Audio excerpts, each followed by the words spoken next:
Good evening. Welcome to the SPERRY-GALLIGAR Ottoman Club. I'm Steve Ford. I was president way back before I think there were even telephones. But our current president is working with a group of students on a field trip out looking at sandhill cranes in western Kansas. And the vice president is in China teaching a class, so if you just keep going, I happen to be secretary. So here I am. It's kind of nice to be up here talking to folks that are from the community interested in conservation and wildlife things.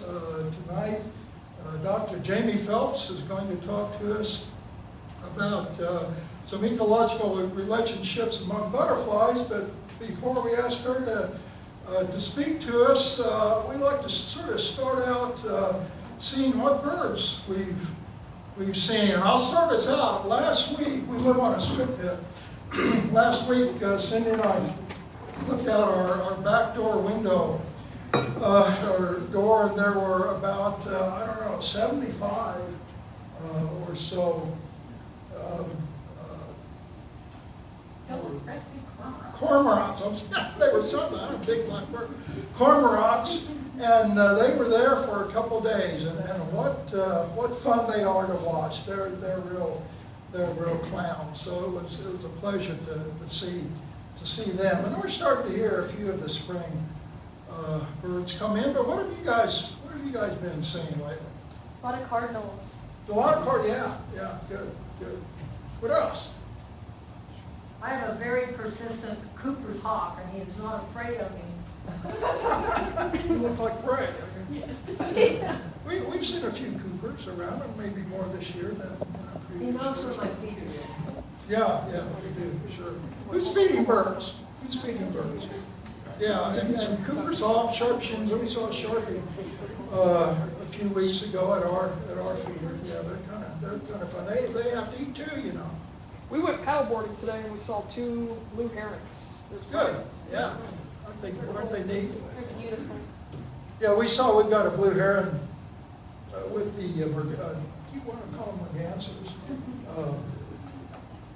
Cormorants. Thank you. That's what happens when you get too much. But it's quite a contrast watching the clownish cormorants with the very stately great blue heron. Well, we've been seeing the finch. Of course, they're pretty normal for this time of year, but for some reason, they seem a little larger than I'm used to them this year. What is it you're saying? Finch. The red finches. Okay. I haven't seen any yellow ones yet, but Purple finch, I think, the house finch? they tend to, the yellow ones seem to tend to start out with not much color, and then they develop color through the season. So they may be there, I just don't see them because they have no yellow. Yeah, we've had a lot of goldfinches all winter, but yeah, they're almost brownish, so they don't stand out like they do in the summer. But yeah, the purple finches or the house finches are both sort of the reddish, and we've had really more purple finches, I think, than the house finches.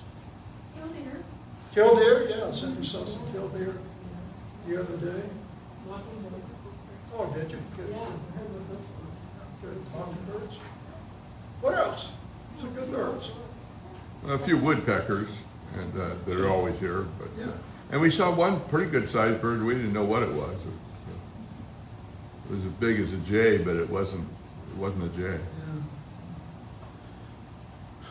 Well, I don't know. No, the bluebirds are nesting, got a lot of, Are they? I got 3 nests and other people tell me they got eggs, so we're underway. Good. Bluebirds nesting. And I got a Carolina red nest in my garage, Good. babies. And I've been seeing some purple finches, Yeah. not since it's been warm, but on cold spell. And Yeah, you've seen a bird? Yeah, Yes, sir. No? Okay. Anybody else? All right. Next month, And we meet, if this is your first time here, I'm glad you are, welcome. You're always welcome, but we meet the last Thursday of every month. We take a couple months off during the summer. Next month, next April, or this April, Peyton Kessler, who is a conservationist from Oswego, will be giving a talk to us about pollinator pop-up gardens. We were talking in a board meeting just before the general meeting here, what is a pollinator pop-up garden? Kind of know what pollinator gardens are. We had a little trouble coming up with the pop-up part, but it will be a garden that does attract birds, so it's applicable to spring if you've got a little room and want to make I take it a fairly small garden to attract birds. Peyton Kessler will help us out, so I'm looking forward to that.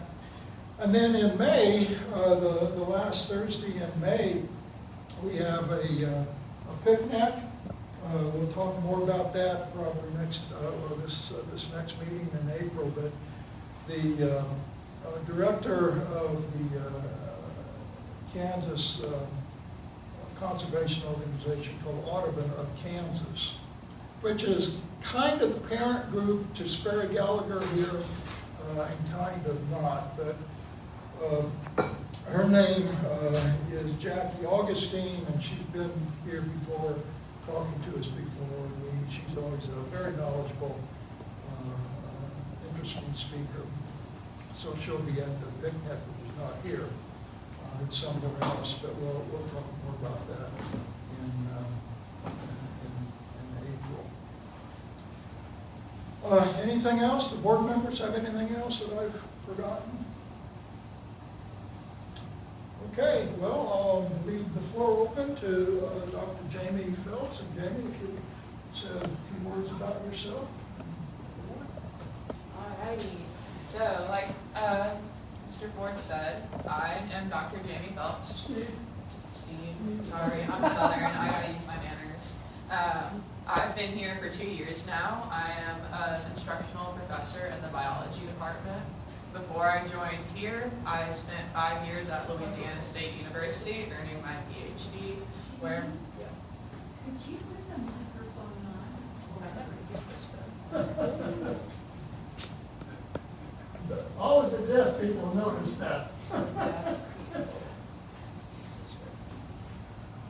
don't know how this actually works. I don't use it.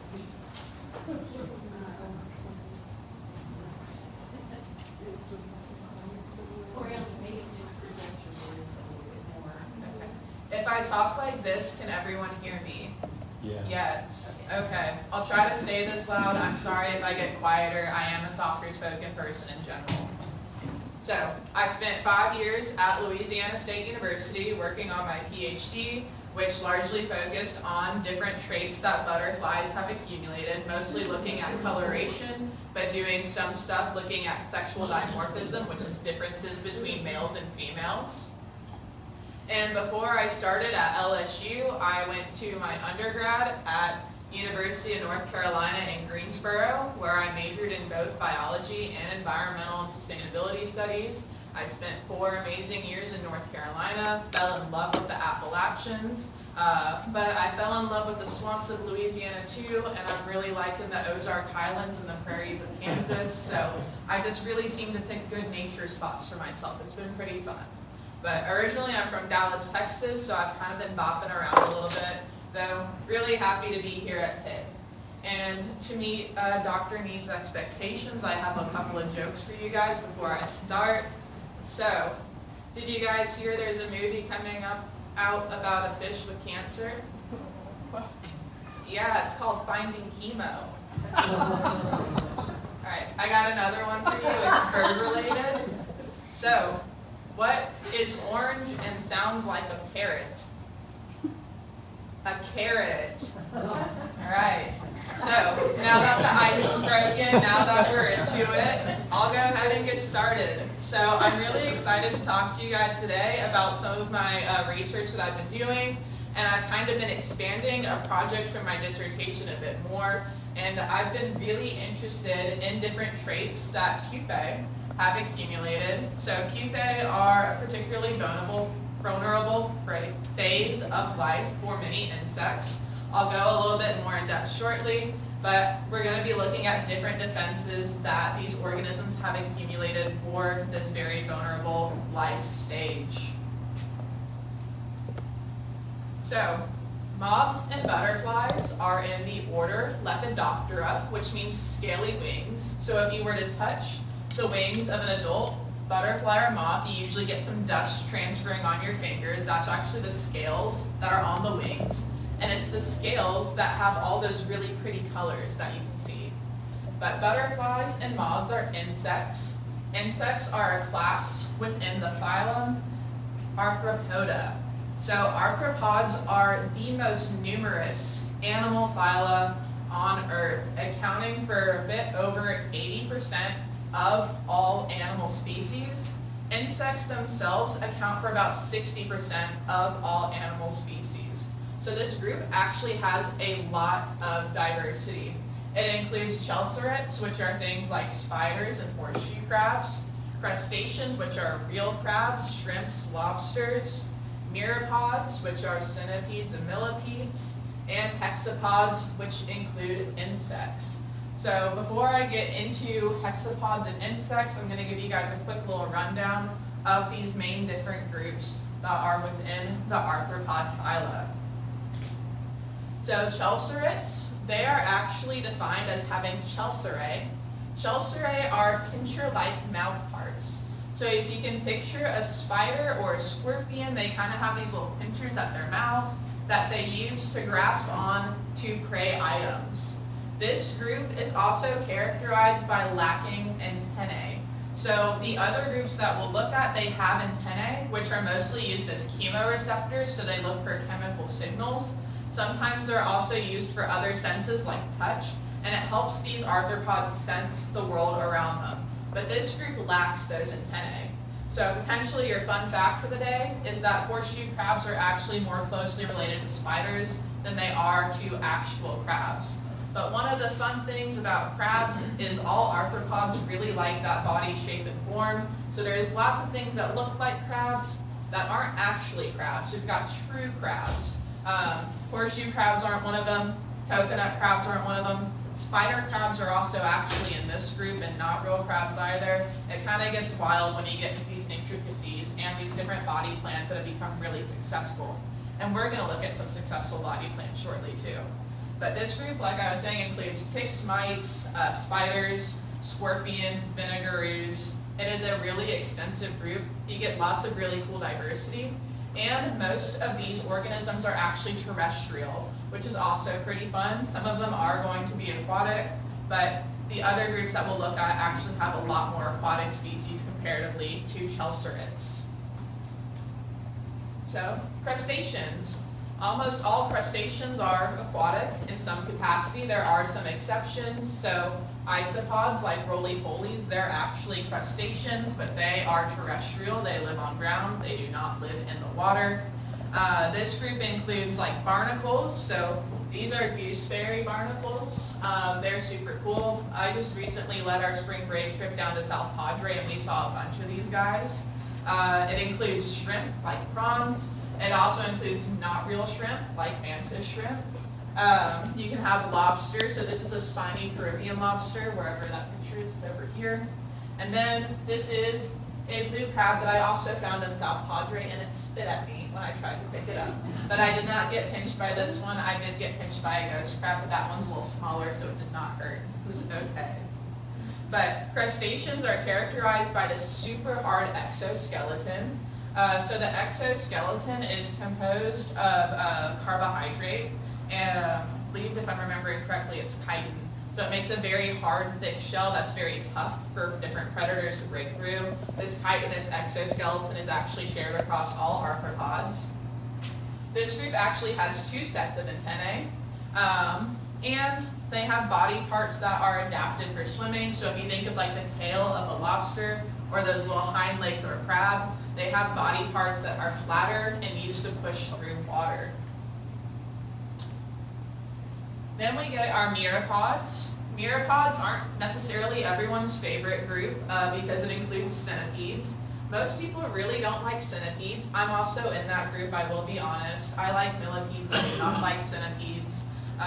Millipedes are pretty docile overall, but can be dangerous. Many of them actually contain cyanide. So for whatever reason you decided to eat a millipede, it probably wouldn't go over very well for you. But our centipedes, they're actually venomous, so they can have very painful bites, and they are much more active predators comparatively to millipedes, which are usually detritivores and really important in nutrient cycling on Earth. But these are some pictures that I've taken of different myriapods. This is an eastern crystalline millipede. I actually saw this recently at Wildcat Blades. These ones right here, this is a flatback millipede. I saw this at Big Sugar Creek State Park about 2 weeks ago. My buddy in Oregon sent me this picture. These are yellow spotted millipedes. And then this is a red-headed centipede, which we do get those around this area as well, but they do have a pretty extensive range throughout the southern United States. So these ones are characterized by having very elongated bodies, and these bodies have lots of different segments. Usually the key distinction between millipedes and centipedes is that millipedes have 2 sets of legs per body segment, and centipedes tend to only have 1 set of legs per body segment. Then we get to my favorite group, hexapods. So hexapods are characterized by having 3 main body segments, which includes the head, abdomen, and thorax. And they have 6 legs, usually. There are a couple exceptions. And they also tend to have 2 sets of wings, usually. Also some exceptions. You see the loss of wings, or in some really ancient insect lineages, they don't even have the development of wings yet, which is super cool and interesting in its own right. But in this hexapod group, this is where we get our insects. So a couple of these are insects that you can see around here. This is a green June bug, so they'll actually be coming out pretty soon. Give it a month or so probably. This is a snowberry clearwing moth, which mimics both a wasp or bee, and then also kind of acts like a hummingbird. They're usually very commonly mistaken for hummingbirds. This right here, this is a snake fly, and this is a blue dasher dragonfly. Those are super common around here near bodies of water. So we have lots of insects. Like I said, insects account for over 60% of all animals. And for insect development, this has occurred in 2 main ways. The more ancestral or basal way that this has occurred is via a process known as hemimetabolic, which is incomplete metamorphosis. So this is where you'll see an egg, a nymph hatches, and the nymph is essentially just a smaller version of the adult. It occupies the same ecological niche or ecological space. There's not really much that differentiates it aside from its size, and usually nymphs haven't fully developed, so many times nymphs don't have wings, whereas that adult form does have wings. But that nymph is going to go through multiple molts until it gets to that adult stage.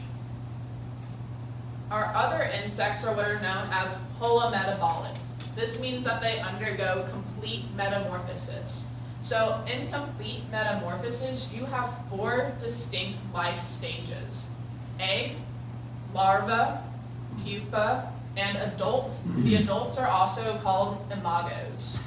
So during this stage, it is hypothesized that these insects evolved to have this complete metamorphosis.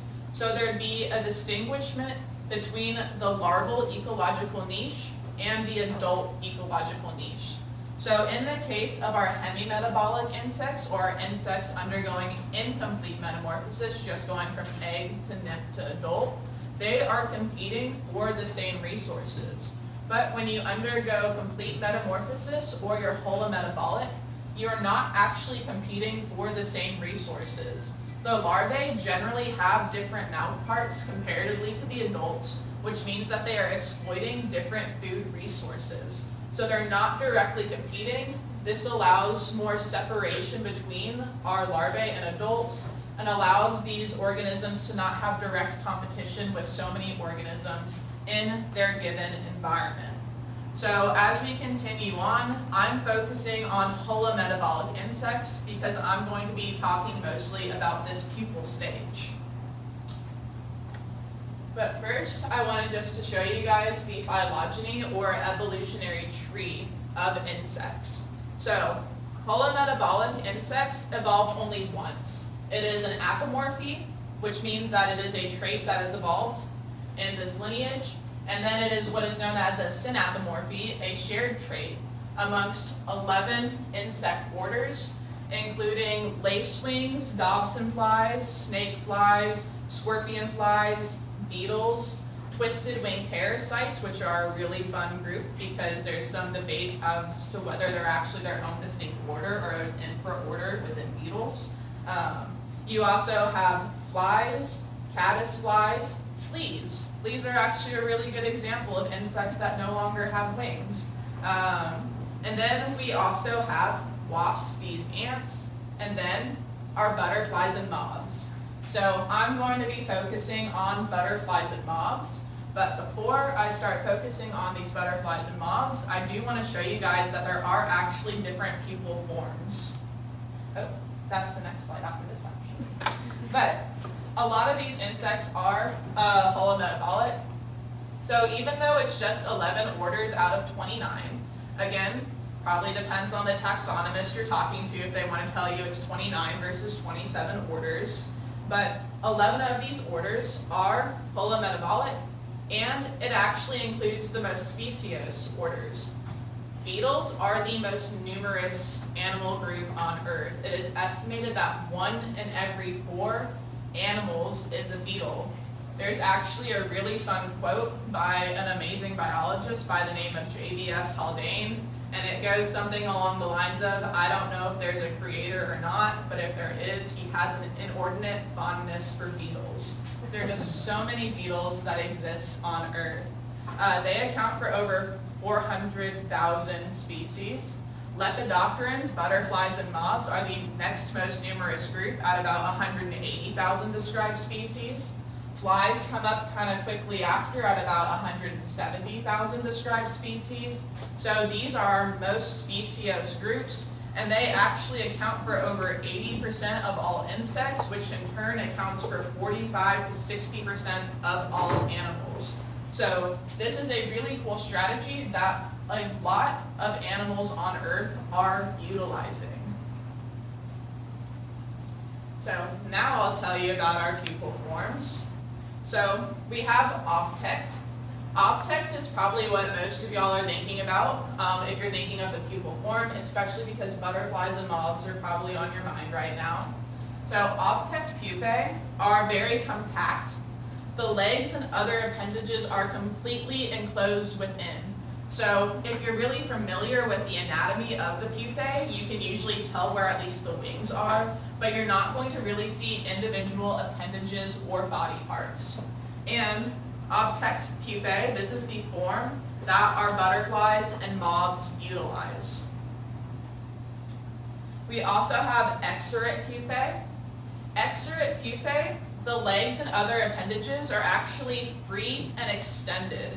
So this is a rhinoceros beetle pupa, and you can see that that horn structure and the legs are not compact within the pupal casing. You can distinctly see these appendages. And then we have parasitate pupae. This one is not as common. It's really only seen in a couple of fly lineages, such as fruit flies. And this is when the pupal casing actually develops within the larval skin. So if you've never had the opportunity to see an insect pupate, usually what happens is it depends on the species, but for many butterflies, it's the 5th instar larva, which is the 5th and final morph of the caterpillar. It finds that suitable place to start pupation, fastens itself to the surface or substrate with a little bit of silk webbing, and then the pupal casing starts to form, and as the pupal casing forms, it actually pushes off its final skin and molt, and then the entire body is going to dissolve in that pupal casing and reform into that adult butterfly or moth. It's a bit different in this coarctate pupa. Instead, within that last instar of the larval stage, the pupal casing is already forming underneath the skin. So when that molt occurs, they haven't fastened themselves in place. The molt just occurs and the pupal stage is ready and there. So this one, for example, is a fruit fly pupa. But I'm, again, going to be talking about object pupae going forward. So, butterflies and moths are actually a fairly well-studied group. They are a very charismatic group of organisms, and they are very commonly used in studies on tritrophic interactions, which looks at insects eating plants and then other insects attacking the insects eating plants. They're also looked at very commonly in terms of plant defenses and different evolutionary strategies for dealing with plant chemical defenses. But these are actually a very vulnerable stage of life. Our butterflies and moths have what's known as type 2 survivorship, which basically means at any point during its life, they have an equal chance of mortality. So, to combat this and try to survive, we have lots of really cool and unique adaptations that have arisen, and they're very well studied in the larval and adult stages, less so in the pupal stage. But before I get to these pupal defenses, I did want to touch on some of these really unique adaptations that we do see in the larval and adult stages. So, one of my personal favorites is the giant swallowtail. It's a very charismatic butterfly, about 6 inches in wingspan if it's a large female. The wings are generally black with some yellow markings. It kind of forms like an interesting triangle shape. And this is their caterpillar or their larva, and it has adapted to look like bird poop. So the idea is that it has this black and white coloration that's like mottled, and if it's sitting on the leaf, to most organisms, if they don't have really good eyesight, it's going to look like poop. And most organisms don't want to eat poop, they want to eat a really tasty caterpillar. So camouflage is a very highly studied defensive trait. We'll see some of it in our pupal form as well, but it is also utilized by this larval form. This is an asp. The asp will then pupate and become a southern flannel moth. The asp is a great example of a don't touch them. So asps, if you touch them, those hairs actually can cause very painful stinging and rashes. So they do have a good defense against some predators in the sense that they have a toxin in these hairs that can cause pain. What is super cool is there's also been some studies on caterpillars that do have these very dense hairs, which are generally called setae. The denser the hairs are, the harder it is for a predator called a parasitoid wasp to come lay eggs in that caterpillar host. So a parasitoid is an organism that lays eggs inside the host, and those eggs hatch in the host and then devour the host from inside out. So many times if you have caterpillars in your garden, sometimes you'll see little white bumps on those caterpillars. Those are actually wasp cocoons from wasps that parasitized this caterpillar, laid their babies in the caterpillar. They basically ate all the insides, and now they're ready to pupate and go parasitize other caterpillars. But the denser these hairs are, the harder it is for these parasitoids to actually get their ovipositor, which is the stinger, into the larva to lay the eggs. And then you can have something like warning coloration. The fancy word for warning coloration is aposematic. And basically that just means I'm going to use really bright flashy colors to warn you that you should not eat me because I don't taste good or I'm toxic. So this is a Gulf fritillary caterpillar. Both the larva and the adult stage actually utilize aposematism. They are both this bright orange color. And they feed on violets, so you'll actually probably start seeing them around pretty soon because I've been seeing some violets in bloom recently. And many times you'll see that when they have this warning coloration, they are sequestering chemicals from their host plants. So lots of larval stages are able to sequester these chemicals as a defense. We see though that in many studies, as they go through these larval molts, as they go from those little small instars to our big instars getting ready to pupate, a lot of those toxins are actually lost in those molt stages. So sometimes by the time these caterpillars pupate, they actually lose all their toxic defenses. This isn't the case for all of our butterflies and moths. Some of them do retain their toxins, and I'll talk a little bit more about some of those examples shortly. So we also have different adult defenses. So adult butterflies and moths are really unique because, again, like I said, you have over 180,000 species, and they have no weaponry. So in a lot of our other insects, they do have some weapon or defense. You can think of beetles with those big, large mandibles or those horns. Lots of our hymenopterans have the ability to sting. But butterflies and moths, they have no weapons. So when they get into mating contests, it's actually just aerial displays where they never actually come in contact with each other. Whereas in other species, you'll actually see that dominant males get into head-to-head battles. So because of this lack of weapons, they've evolved some different and unique defenses. So I'll talk about two right now, and they're both exhibited here in this adult group. So this is actually 5 different adult butterfly species. This is a mimicry ring. Mimicry is a very common adult defense tactic. So sometimes you are what's known as a Mullerian mimic. If you are a Mullerian mimic, this means that both of you are actually unpalatable, untasteful. So it benefits both of you to look similarly, because if a predator encounters either of you, now it knows not to eat one of you the next time. But some other organisms actually take advantage of this, even though they are palatable or they are not toxic. So for example, the red-spotted purple, that is completely palatable. It does not sequester toxins in this adult stage, but it mimics the pipevine swallowtail, which does sequester toxins in its adult stage. The red-spotted purple is actually really cool. It has 2 morphs. It can be either the red-spotted purple or the white admiral. But you only see this red-spotted purple form where its range overlaps with the pipevine swallowtail, and that's because it's mimicking it, trying to ride on the coattails of this defense and avoid predation. But you do have some of these that are sequestering their toxins, and that provides them some form of defense.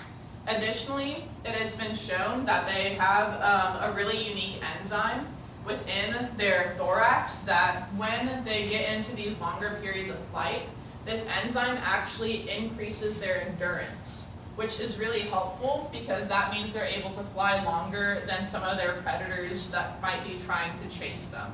So there are some really cool and unique adult defenses as well.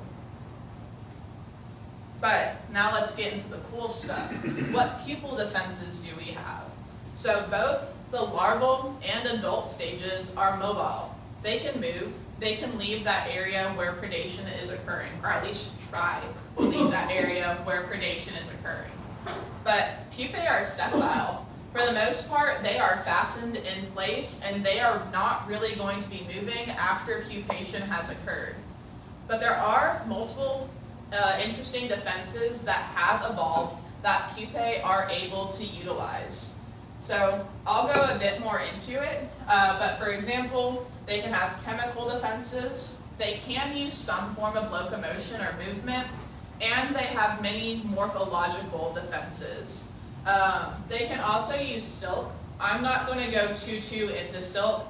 Silk isn't fully used as predator defense versus insulation from environmental conditions, but it can be used as predator defense in some cases. I'm just not really going to go into silk. So first, I'll talk about some chemical pupal defenses. This is pretty common to see. Sometimes pupae are aposematic, they do have that warning coloration, but since pupae are sessile, for the most part we see that they have very cryptic or camouflage coloration. They are not trying to stand out, they are trying to blend in with their background and just avoid visual predators. But many of these pupae are still able to sequester toxins. So here are 3 examples of pupae that still sequester toxins. I'm sure you all know that monarchs are able to sequester toxins. Monarchs' host plants are milkweeds, and milkweeds contain toxins called cardenaloids. These monarchs are able to sequester the cardenaloids, which makes them unpalatable and toxic to any predators trying to consume them. The common buckeye, this is actually a very beautiful butterfly, also really common to see around here. I'd say it's about 2.5 inches in wingspan, has some really bright orangey blue eye spots. It's pretty cool to see. And it has a more cryptic pupa, so that's what the common buckeye pupa looks like. But they feed on snapdragons as well as some other plants, and they sequester iridoglycoids. They are also not the only butterfly to sequester iridoglycoids. The one I'll be talking a lot more about later, the bordered patch butterfly, that is also able to sequester iridoglycoids. And then you have the Julia heliconian, which is a beautiful butterfly. This is actually part of a very large mimicry ring as well. There are lots of heliconians that exist in Central South America, and they're all just orange butterflies. And it's very hard to tell all of them apart. And a lot of them do sequester toxins. I think almost all of them in this orange mimicry ring, they utilize passion vine flowers as their host plants. And from their host plants, they are able to sequester a cyanide compound called cyanogenic glycosides. So all these pupae are still unpalatable and toxic to predators. So if you contain a toxic chemical or you're unpalatable, it kind of isn't super beneficial if your predator is what we call naive. They haven't experienced you as a prey item, so they'll still probably try to eat you. But if that predator has learned that you are toxic, it will avoid you, which does confer some form of survival advantage. Is it a pheromone, or is it just by sight that they realize that it's toxic? It kind of depends. So usually with the bright coloration, it is visual predators. So once the organism has eaten it, then from the act of eating it, it learns that it is toxic. Most insects don't really give off pheromones in the larval or pupal stage because pheromones also attract other insects or other predators, and you don't really want that. You won't really see them using pheromones till their adult stage where they're trying to attract mates or conspecifics. So this one is a really cool chemical defense. There are some caterpillars known as myrmephiles. Myrmephiles means that you are an ant lover. And these butterflies have figured out how to trick ants into taking care of them. It's seen very commonly in the family Rhionidae, which is metalmarks and coppers. But we also see it in the family Lycanidae, which includes blues and hair streaks. So right now you actually are probably seeing a bunch of tiny little blue butterflies out right now. This one is related to those, but this one lives in the UK and not in the United States. Large blue butterflies were actually really close to going extinct. And in a kind of interesting situation, agriculture saved them. Usually that's not the case with butterflies and other insects. But the grazing by sheep kept the grasses short enough for their host plants to grow, and then allowed ant colonies to live in those areas as well. So the large blue butterflies, they are able to secrete chemicals that mimic ant chemicals, so the ants think that they are an ant larva and will bring them back into the colony and take care of them. And in the larval stage and in the pupal stage, they're also able to produce sounds that mimic the sounds produced by ants. So they are very good at tricking these ants into thinking that they are one of them. This provides them a lot of protection. That ant will care for them, all those ants, like they're their own babies. And then when they are ready to eclose, which is the process of the adult emerging from the pupa, the adult blue butterfly just walks right on out of that colony, goes to find a host plant to lay its eggs on and mate, and then this cycle will start all over again. Locomotion. So this is actually utilized by a lot of pupae. Usually, if a buzzing sound is heard nearby, the pupae are instinctually thinking that it is a parasitoid wasp or parasitoid fly. So they will actually start this wriggling motion, and the idea is that the parasitoid wasp should have a harder time inserting its ovipositor to lay those eggs into the pupa.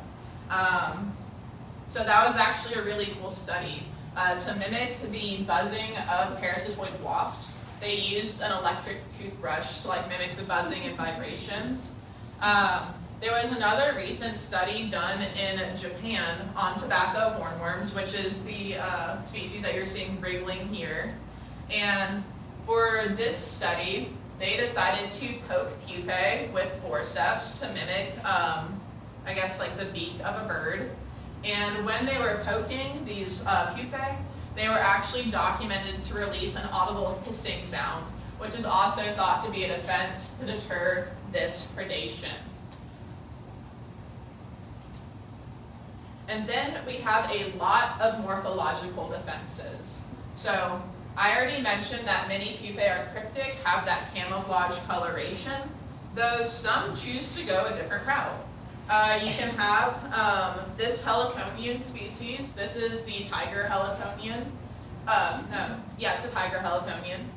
And it has actually developed spines. So these spines help deter predation. And this one actually also does utilize that warning coloration, the aposematism. So it is a bright orange color. It is going to be more conspicuous on its background, but it does have some extra defenses. And this one does sequester toxins as well. Oh, I did get the wrong one. It's the postman butterfly. I'm sorry.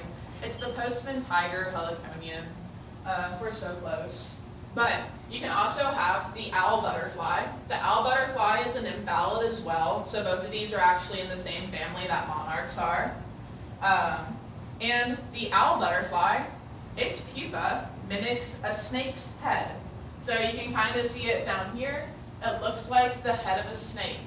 And this is another pupa that has been documented to use locomotion when it senses something nearby.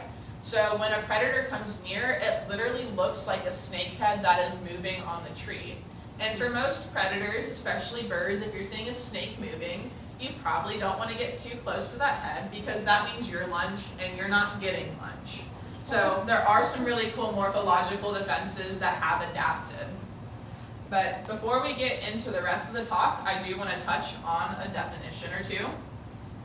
So I'm going to be talking about a pupal polymorphism. A polymorphism is when you have more than one morph persisting within a given population. So this can be multiple colors or it can be multiple body forms. But there is a difference between being polymorphic and something known as phenotypically plastic. So if you're polymorphic, this usually means that there is distinct genetic variation that leads to the presence of two or more morphs. It's completely controlled by your DNA, and that is the color or morph that you are going to be. This is different from being phenotypically plastic.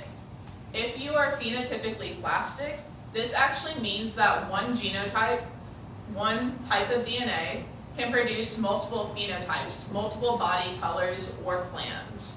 So when you're exposed to some environmental factor, this can actually cause your morph or coloration to change. And when I was doing my dissertation work, I was really interested in looking at butterfly and moth pupal polymorphisms. So I did a deep dive into all that scientific literature. Google Scholar and EBSCOhost were my best friends. And I found, I believe it was 56 documented Lepidopteran pupal polymorphisms. A lot of them are cued by things like substrate color, substrate illumination. You'll see differences in environmental conditions like changes in temperature or changes in humidity. And I was really interested in seeing which of these cues were most common. And then also a lab mate and I had made an observation. So I was really looking at possible cues that could be triggering the pupil polymorphism that my lab mate and I noticed in our species of interest. So here's just some examples of those polymorphisms. Up at the top is a mycichlus butterfly, and in the dry season, they produce brown pupae, so their pupae actually have more melanin, and when they produce this brown pupae during the dry season, all the plants are desiccated, dried up, and brown, and they actually tend to pupate more on the soil. So they blend in really well to the brown background of the dry season. So the dry season usually has lower humidity and pretty high temperatures, and this is comparative to the green morph. The green morph will occur in the rainy season when all the plants are really green. You have a bit lower temperatures and that humidity is a bit higher.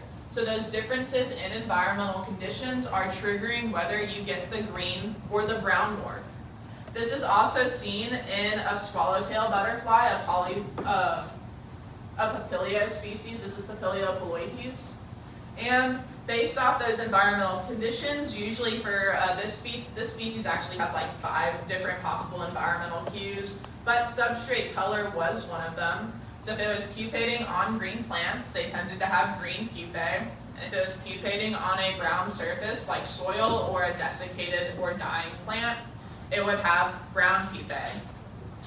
And then the observation that my lab mate and I made was using the butterfly Closine lawsonia, which is the bordered patch butterfly. It's actually native here to Kansas. You'll find it in the western half of the state. It's also known as the sunflower patch butterfly, so probably likes Kansas a lot, given that Kansas is the sunflower state. But this is the exact same species, and you can see that one of the pupae is almost entirely black, and one of them is actually in this more checkered form. So why was this occurring? Why do we see this variation in this coloration for this one species? So this is the bordered patch butterfly, Closine lawsonia, and it is arguably one of the most, if not the most, variable species on Earth. It has 6 documented adult morphs that are separated based off geography, and the adult morphs are able to form intergrades or hybrids between them, so you don't get distinct coloration in all of these areas across its range. It also has 3 distinct larval morphs, and then like I showed y'all, there's also variation in the pupal stage. So the only life stage that you don't see any color variation in for this species is the egg stage. And that is just going to be a very small little tiny yellow dot actually laid in clusters, because this species is gregarious or social in the larval form. So usually you'll find groups of 50+ caterpillars on the plant working together to break down those tough sunflower leaves. This one here at the top where it says A, that is the morph adjutrix, and that is the one that we would have here in Kansas. So this butterfly has a very extensive range. It goes all the way up from Nebraska with some extant individuals down to Brazil and Argentina. So that is a very, very vast range for this butterfly. It's not really a forest-dwelling species. It's usually found in roadside ditches or grasslands. So it kind of avoids the Amazon for the most part. But this species is super interesting because similar to the cabbage white, it's a Callia species. Similar to a different butterfly in another family, we actually think this one spread its range as the cultivation of sunflowers became more common through Central and South America. But it's very phenotypically variable, has that extensive range, and it's what we call oligophagous, meaning that it eats a select few species in the aster family. So that's the sunflower and daisy family. They mostly prefer Helianthus annuus, which is the common sunflower, though they also do feed on ragweed, and they are also going to feed on Tithonia, which is Mexican sunflower. In South America, they are also classified as an agricultural pest. So there has been some more research done into the species due to its status as a pest. But one of my chapters of my dissertation was asking what is the environmental cue or cues for pupil color variation in Glossina lawsonia. And since I had done that deep dive literature search, I actually tested a bunch of different cues. First, I tried temperature. That didn't work. Then I tried looking at larval density. So I looked at larval density because the difference in the pupil coloration is the amount of blackness, which is the pigment melanin. Melanin can be used for an immune response. I'll touch on that in a second. There was no differences in the coloration based off density. So then I tried wounding them. So I pricked them with a sterile needle until a little bit of hemolymph and sec blood came up. They were completely fine. I did not kill any butterflies during this process. But that still didn't trigger this melanization. So finally, I tested substrate color. So I was predicting that substrate color would be the cue for increasing the amount of melanin in these pupae. Melanin is a super cool pigment. It actually has a lot of biological uses. First and foremost, most people think of it as being used for thermoregulation. So for a lot of ectotherms or cold-blooded organisms in higher latitudes, so closer to the poles in those more temperate regions, organisms of the same species tend to have more melanin in those colder regions. And that is because if you are black, you are actually able to absorb more solar radiation. So this helps to maintain your internal body temperature. And that can be seen here with this two-spotted lady beetle. So this is a more southern morph, and this is a more northern morph of the exact same species. They just live in different latitudes. Melanin can also be used for camouflage. If you've taken an introductory biology course, potentially you've heard of the peppered moths. They are evolutionary biology's most favorite example. And the peppered moth went from being this white speckled morph to this entirely black morph, which was much better able to blend in to trees when the Industrial Revolution occurred and spewed soot all over their preferred host plants. And then melanin can also be used as an immunoresponse. There have been some really cool studies done out of the University of Nevada at Reno that basically they injected little tiny plastic beads into caterpillars, and they saw that the caterpillars were able to encapsulate these little beads with melanin. So this was to mimic a parasitoid egg being inserted in. And when these beads are encapsulated with melanin, or when these parasitoid eggs are encapsulated with melanin, they actually are able to survive that parasitoid attack. It makes it so that parasitoids do not hatch and eat them from the inside out. So melanin does have a lot of biological uses in our cold-blooded organisms. So for my methodology to figure out this cue, I basically made it so the caterpillars could only pupate on an entirely white or an entirely black surface.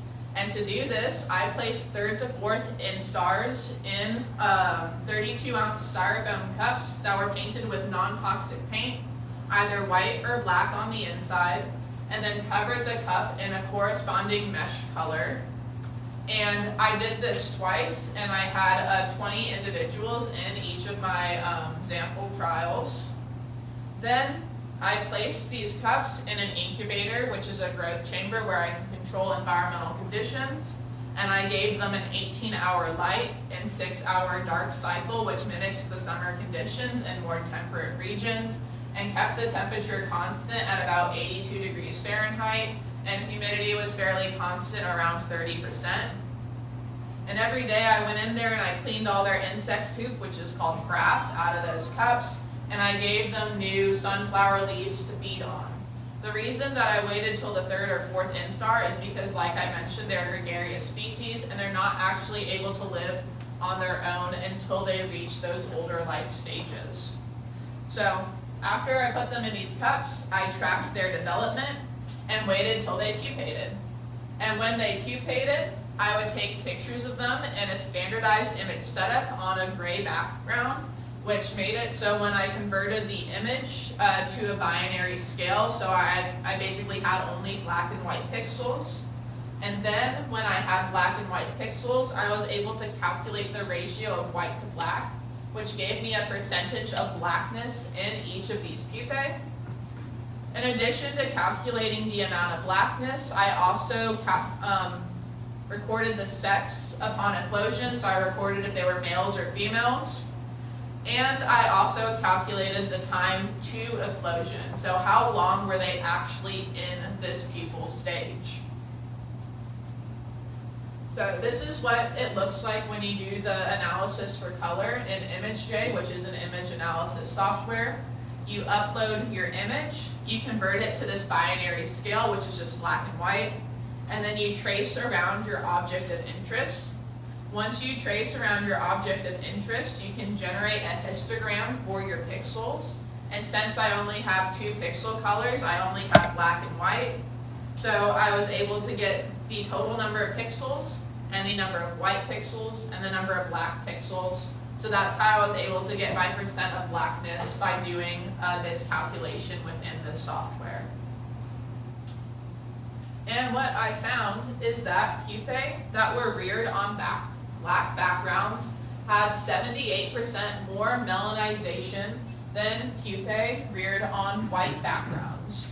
What was also really cool is that males tended to have more melanization than females. So that's a pretty interesting finding because melanin's actually a pretty costly pigment to produce, but males also tend to be smaller than females in general for butterflies and moths. So it could just be that they had that smaller body size and therefore they had a higher ratio of melanization. But that's something that I'd like to explore a little bit more. I also found that there was a direct cost that I could measure for this difference in the amount of melanization in the pupae. So pupae reared on black backgrounds actually took about a day longer to close than pupae reared on white backgrounds. And this can have some pretty important evolutionary consequences because essentially the job of an adult butterfly is to go mate. And if you're emerging a day later, you might be late to that competition and miss out on the chance to mate with females. And that means that you are not a successful individual, you are not biologically fit, your genetics are not being passed on to the next generation. So that can have some pretty severe implications biologically. So why are they actually turning black? Why are we increasing this melanization? Usually crypsis is a pretty common conclusion for background matching, so that is the ability of an organism to blend in with its environment. And you can see that our black pupae are better able to blend in on that black background, and vice versa, the white pupae is able to blend in a little bit better on that white background. But this is really only beneficial if you're working with visual predators. And most of the predators of insects are not all visual. Some of them actually rely on chemosenses or olfaction, such as our parasitoid wasps. So if you have something like a parasitoid wasp, that's not really going to be effective, including that it's background color matching to avoid predation. There might be something a bit more intricate going on there. There haven't been any studies that have looked at the efficacy of parasitoidism on pupae that are producing more melanin, so that would be something fun to explore in the future as well. But this work was funded by the Texas Ecological Lab, which is a very cool program that partners you with private landowners to do research on their land.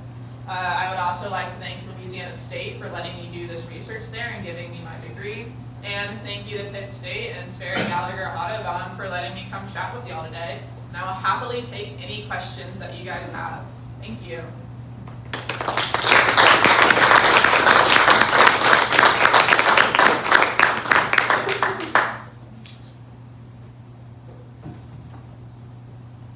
Yes.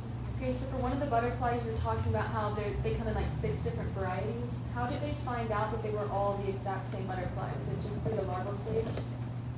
So there was actually a study done in 2011 by a man named Timothy Bonebrake. He is at the University of Hong Kong in China now. But he tested the mitochondrial DNA of all these different morphs, and he did not find a large enough difference to conclude that they were in fact different species. But there haven't been any studies that have looked at like mating preference or anything like that based off coloration. It's mostly just that geographic separation that we see causing these different color morphs.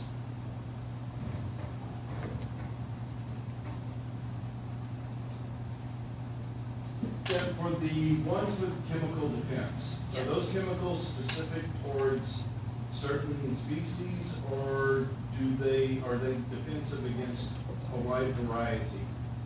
That is a really good question. To my knowledge, a lot of predators can be generalists, meaning that they can eat lots of different organisms, but you will have some specialist predators as well. To my understanding, if you have these chemical defenses, for the most part, you're protected against everybody. But there are some interesting exceptions where you do have these cases of specialists where they're only eating that one organism. And in that case, you actually enter an evolutionary arms race where the predator keeps evolving the opportunity to eat this organism, even though it does have toxins. And then the prey item keeps evolving more toxins or better defenses to try to deter this predator. So you kind of get stuck in this little race that no one's actually winning. Kind of a follow-up, but are there chemicals that are defensive against insects that are non-toxic to humans? That's a great question. I actually don't know that off the top of my head. I haven't tried to eat a caterpillar, but I can let you know after I try. Well, extra credit. Extra credit. Yeah.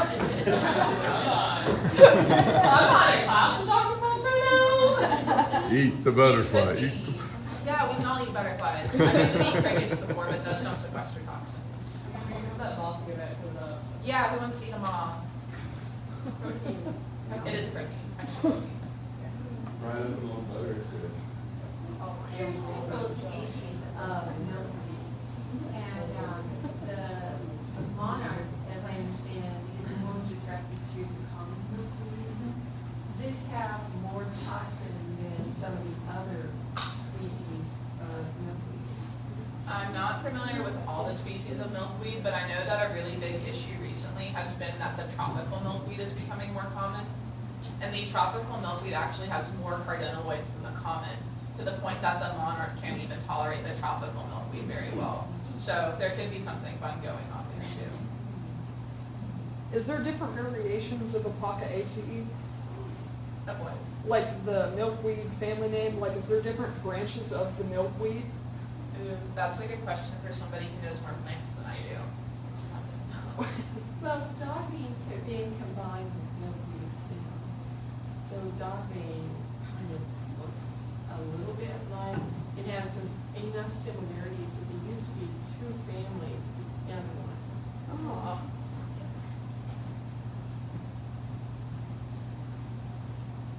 So how does, maybe I missed this, but the black, the dark and the light backgrounds, how does that play out in nature? Is it like soil versus?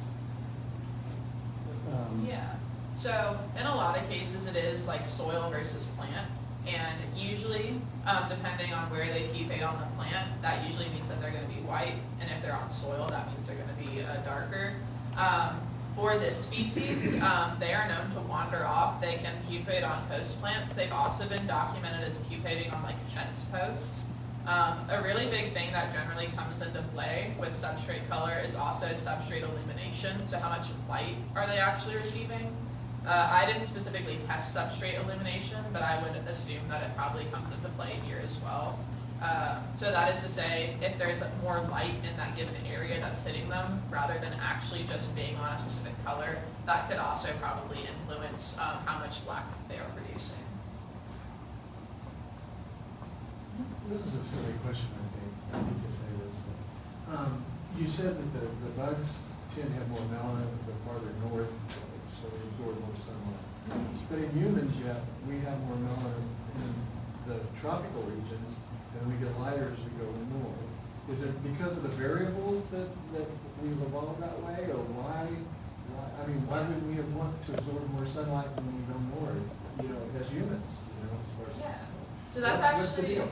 that's actually a pretty fun phenomena. So we are endotherms, or warm-blooded. So we're actually able to regulate our own internal temperature, and we have a different form of metabolism that we utilize. So since we can actually regulate our own internal temperature, we don't need to rely on coloration to help absorb more solar radiation. And instead, our melanin in the tropical region actually provides more protection from UV rays, where there's a lot more direct sunlight. So that's also the reason that even though usually as you get more north with human populations, we get paler and paler. Once you're in the Arctic Circle with like Inuit populations, they actually start increasing in melanin again, because the sunlight will reflect back up off the ice and actually increase the amount of UV radiation that they're receiving. We need So vitamin D and all yeah, that. we need vitamin D. So So the insects don't necessarily. not really. So we just have some So it's different variables yeah, for different, for different sure. strokes for different species, phyla. Exactly. So in invertebrates, that is called the thermal melanism hypothesis. The more north you go, the more melanin you should have. And in endotherms, it's Blogger's rule, which is the more melanin you have, you should actually be in a hotter and more humid environment, which is usually associated with tropical regions. Well, thank you, that's very, very interesting. Any other questions? Thank you, Jamie. Thank you, everybody.